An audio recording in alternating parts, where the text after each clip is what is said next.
Hey everybody, this is Gen Queen. I wanted to talk about another rant about Dragon Quest VIII, The Curse of the Troll King. Like I said, this is going to be a long set of rants, probably about 4 or 5, because there's so much to rant about this game. The reason why I'm ranting on this game, because it took me a very long time to complete. There's so many flaws and so many irritations that can really drive almost a gamer almost about ready to stab himself or herself. The reason why I really despise this game is because there's so much that really can't be done in actual gameplay. I mean, like in Borderlands or in, Saints Row and all those other type of games, it's more of a challenge, but the challenge doesn't take forever. There's many games that I'll rant and rave about because of this stupidity. See, Dragon Quest VIII did something, even for 2008 standards, really they should have put a little bit more effort to. If any of you players who have completed this game at any time, try to write some suggestions about how you completed this game and suggestions for other players who haven't played this game yet. The other thing I was going to discuss about is the structure of how the battling comes into fluorescence. Some of the battles mostly make you extremely outnumbered, meaning enemies that are more than, say, 6 or 7 or 8 characters or more. Some characters respawn themselves, which is mostly a good side and a bad side to both sides. Good side meaning you get more experience points, which you need, but it's also a bad time to actually waste all your points, your turns, and everything else. For the good side, on the enemy side, is mostly saying that mostly they can do damage to you or kill you. The one thing that'll drive you almost absolutely bonkers is getting the revival item known as a Yggdrasil leaf or Yggdrasil dew. If you're a Final Fantasy talk, it would be Phoenix Down or the Mega Phoenix. Well, you can only carry one of these Yggdrasil leaves when you can buy one. You have to create them to make more, or take a wild guess. Excuse me. The only problem that I have in this game is there was no point of, making half the game almost as confusing. Some of the dungeons are puzzles, some of them can get cryptic, some of the areas might be a little bit more of a maze that you don't want to tolerate, but for other structures, it's just the bosses that you have to complete. Some of those bosses kind of feel like, they'll take long than you should.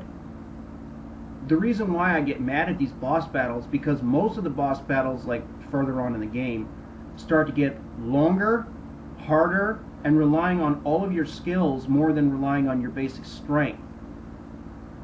See, like in early Final Fantasy games, even the ones on PlayStation 2, they didn't make you rely on all of your spells or your skills all at once, except for Final Fantasy 12. But when you kind of rely on that, that doesn't give you enough to help you. The only problem is that most parts in these games will get very, very frustrating, quickly. The reasons why I'm not a fan of Dragon Quest VIII is, well, frankly, is the non-stop battling. So many enemies don't feel like that you saved yourself, or let alone, got the experience points that you deserve. Farther down in games, you're going to have a lot of frustrations that you're really going to feel like, why did I even bother? Getting skill points is another structure that'll drive you almost crazy. You only start out with 3 skill points between level 5 to level 34. Till you get to level 34, then you get 3 points, then 4, then 5, then 6, and then the final 7. Well, each of you have different sets of weapons that you can use for a good side. 2, most of those can actually increase your power just itself. different skills, and it takes a long time to get so close. Or you can waste your time wasting, your skill seeds. Those are what increase your points. I never used them because that's kind of like a cheat. Because they give you 3 points automatically when using them, and there's only 8 of them. There's only 8 of them all over the area. I've checked. And these are found in treasure chests all over the game's world. The other problem that'll drive you almost as crazy is opening these chests. These chests are ranged from the basic treasure chests that you normally open to 3 different types of chests that you have to use specific keys. One of them you have to open by a thieves key, which you have to create. It's not really that difficult. I think it's with 2 rusty nails or something like that. And then you create it in alchemy, which takes about almost 3 hours. The other one is a magic key, which you actually find in Castle Trodain. And the last one is the master key, which is given to you by a lady who helped you in Irkutsk when you've defeated the rabid wolves. But for other structures, it's like when finding them. Most of them are in the middle of nowhere, or mostly in areas you can't find. So that's probably another suggestion that I would use the book in. Another thing that'll drive you almost crazy is the infamous monsters. Yes, these infamous monsters are the only enemies that you'll see out in the open. When you encounter one, they'll attack and will mostly destroy you.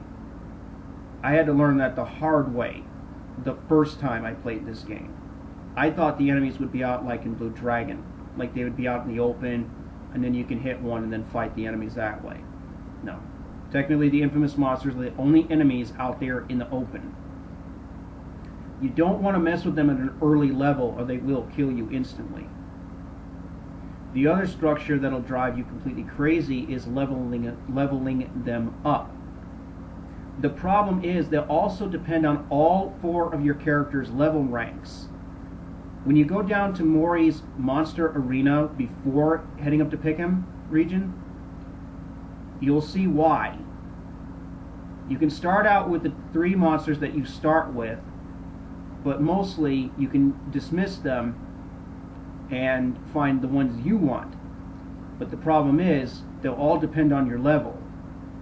So that depends on all your strength, your defense, your intelligence, your wisdom, your luck and critical hits and everything else. Because technically when you get into Mori's Monster Arena, you're not going to get much out of the deal. Because you're not really going to do much other than watching it via Pokemon Stadium. It starts to become very frustrating, and there's no point of it. And it's not the best 2 out of 3. You have to survive all 3 rounds with your infamous monsters. If all 3 of them faint, it's over. You lose.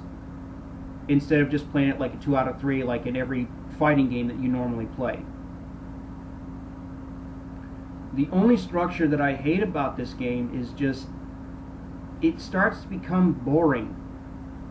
I mean, of course there's 11 ranks that you have to pass, and you start out from the lowest to work your way up.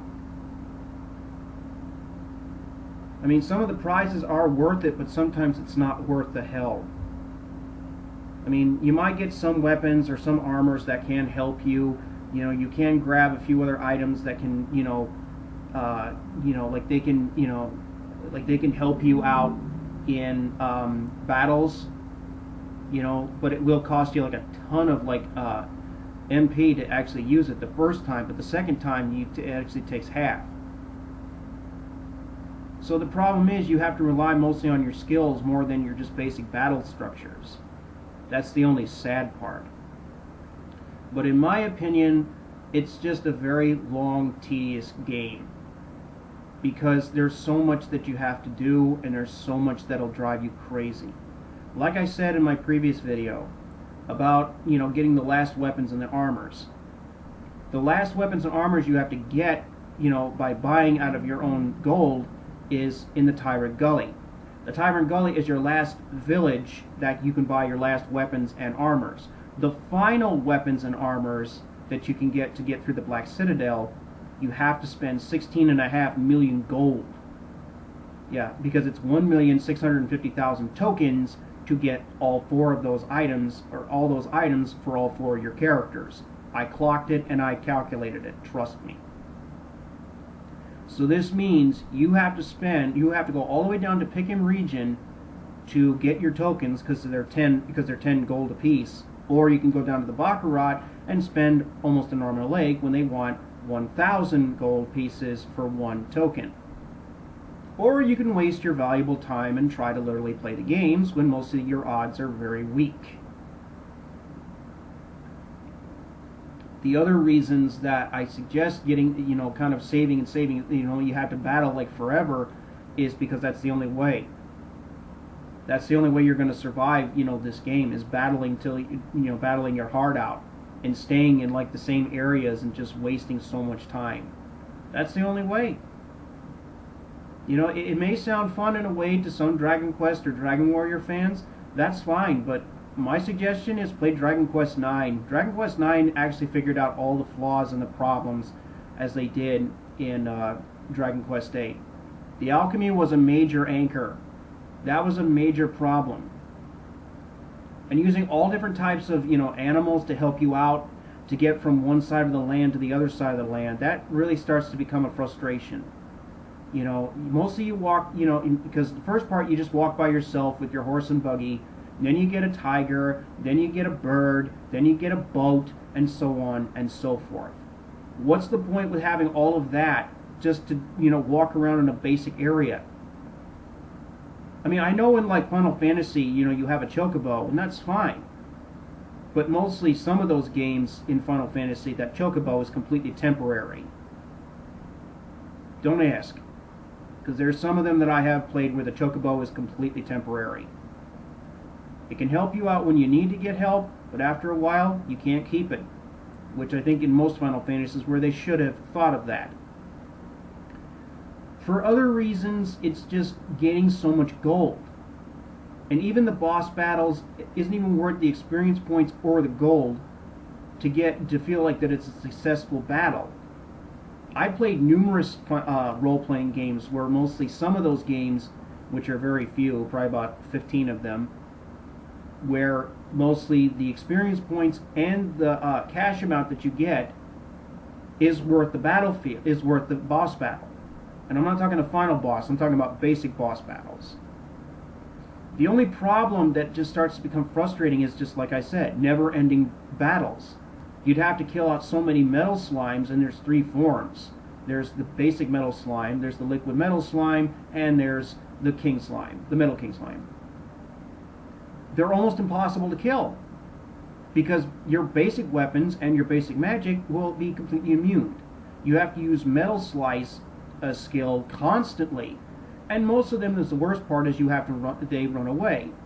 You can't put them in paralyzing fear, or they will, or it just immunes it. So you have to fight it barehandedly. And barely, it doesn't do much of help. And mostly the first one is the easiest. The other 2 are a little bit more higher in points. They might use, powers that, you can use that can work, that can hit you even more rather than you hitting them. But that's the only way you can cheat the experience points format. But that's mostly it. But they just run away a lot before you get the skills up and ready. It's happened to most gamers before. Well, I'm going to stop here with part 2 of this rant. I hope this game, really sees the light from other players who really didn't like this game as much. I hope you enjoy these videos as much as I do. Please like, comment, and subscribe to my channel, please. Bye-bye, everybody.